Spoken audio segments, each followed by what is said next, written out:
Hello aspirants, welcome to GOIS YouTube channel. जब भी कोई भी एस्पिरेंट कोई भी कॉम्पिटिटिव एग्जाम के बारे में सोचता है तो उसके मन में ये नहीं आता कि सिलेबस कितना है, कितना पढ़ाई करना है, कितना टाइम मुझे देना है। सबसे पहले उसके मन में जो सवाल आता है वो है कि किस लैंग्वेज में मुझे ये तैयारी करना है। तो इंडिया में ये लैंग्वेज जो है वो एक बहुत बड़ा मुद्दा है, क्योंकि आप लोगों को पता होगा कि आप लोग भी जब स्कूल, कॉलेज, यूनिवर्सिटी में पढ़े होंगे तो किताब नहीं मिलता है किस चीज़ का, कि मतलब कि आप कोई भी चीज़ पढ़ रहे हैं, कोई भी आपका ऑनर्स है या जनरल है या कॉमर्स है, कुछ भी है, तो किताब नहीं मिलता। कि जो भी किताब है वो रीजनल लैंग्वेज में तो है ही नहीं, आपका जो मातृभाषा है उस लैंग्वेज में भी नहीं है। तो अंग्रेजी किताब पढ़ना पड़ता है और अंग्रेजी में समझने में थोड़ा दिक्कत होता है। तो चैलेंज ये नहीं होता कि मुझे वो चीज़, वो कंसेप्ट समझ में नहीं आ रहा है। चैलेंज ये होता है कि अंग्रेजी में वो कंसेप्ट समझ में नहीं आता है।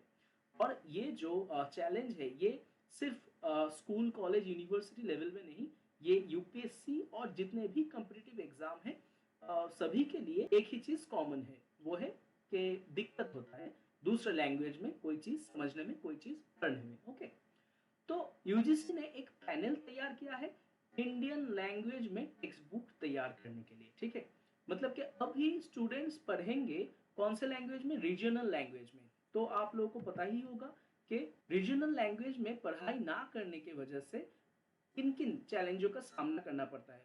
फर्स्ट ऑफ ऑल, जो मार्जिनलाइज्ड है और जो प्रिविलेज्ड है उनमें जो दरार है वो बहुत ज्यादा बढ़ जाता है। मतलब कि प्रिविलेज्ड जो एस्पिरेंट्स या फिर स्टूडेंट्स होते हैं वो लोग अंग्रेजी में या फिर दूसरे भाषा में पढ़ लेते हैं वो चीज़, पर जो मार्जिनलाइज स्टूडेंट है माना जाता है कि अंग्रेजी में या फिर दूसरे भाषा में पढ़ने में उनको दिक्कत होता है, इसलिए उनका जो गैप है वो दिन ब दिन बढ़ता रहता है। तो इसी गैप को कम करने के लिए ये टेक्स्ट बुक लॉन्च किया जाएगा।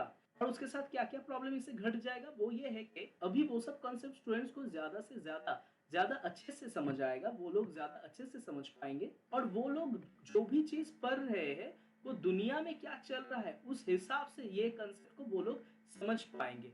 तो इसका जो सिग्निफिकेंट है कि रीजनल लैंग्वेज में टेक्स्ट बुक तैयार करने का, इसका जो सिग्निफिकेंस है वो बहुत ही ज्यादा हाई है। अब देखिए, जब भी ऐसा मतलब कि इनिशिएट करने जाएंगे तो कुछ चैलेंजेस तो सामने आएंगे ही।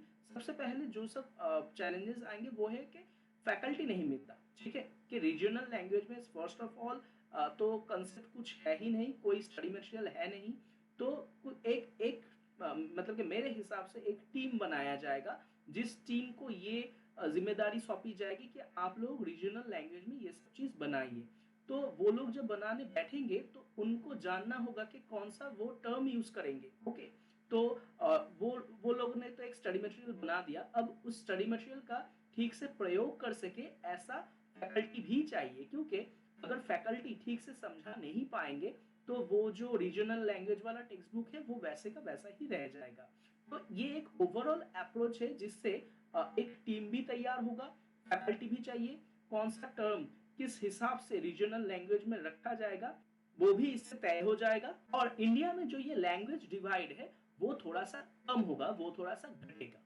और ये पैनल धीरे धीरे ह्यूमैनिटीज, कॉमर्स, साइंस सभी में अपना जो टेक्स्ट बुक है वो रीजनल लैंग्वेज में इंट्रोड्यूस करवाएंगे। जितने भी पब्लिशर्स है उनसे एक मीटिंग भी किया गया कि अगले 6 to 12 मंथ्स के अंदर ऐसा एक प्रोग्राम हम लोगों ने सोचा है, तो आप लोगों को भी आगे आना है, इस प्रोग्राम में शामिल होना है। असलियत में ये जो नेशनल एजुकेशन पॉलिसी 2020 है उसी में कहा गया है कि रीजनल लैंग्वेज के ऊपर हम लोगों को जोर देना होगा, क्योंकि यही रीजनल लैंग्वेज है जिसकी वजह से कोई एस्पिरेंट, कोई स्टूडेंट पीछे रह जाता है। देखिए, लैंग्वेज तो एक बस बैरियर है, अगर उस बैरियर को हम लोग हटा देंगे तो कोई भी चीज हम लोग आसानी से समझ पाएंगे।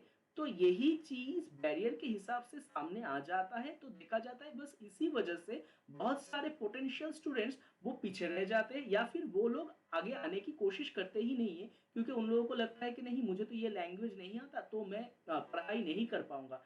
तो ये जो गैप है, ये गैप मिटाने के लिए ये जो इनिशिएटिव है ये बहुत उम्दा है। ठीक है, ऑलरेडी इस चीज का इम्प्लीमेंटेशन भी चालू हो गया।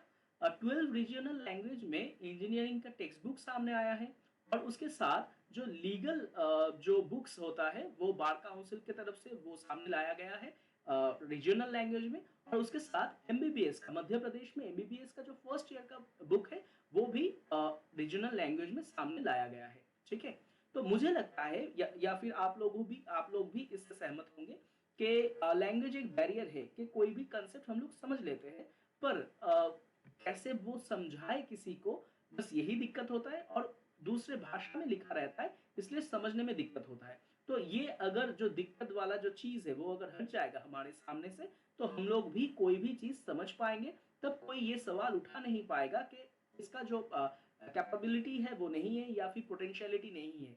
हम लोग कह पाएँगे कि बस लैंग्वेज ही एक बैरियर था, वो अब हट गया है, इसलिए मैं अभी सामने उभर के आ रहा हूँ। और आप लोगों को मैं ये भी कह दूँ कि यूपीएससी भी एक ऐसा एग्ज़ाम है, जिससे आप लोग अपनी भाषा में दे सकते हैं, ठीक है?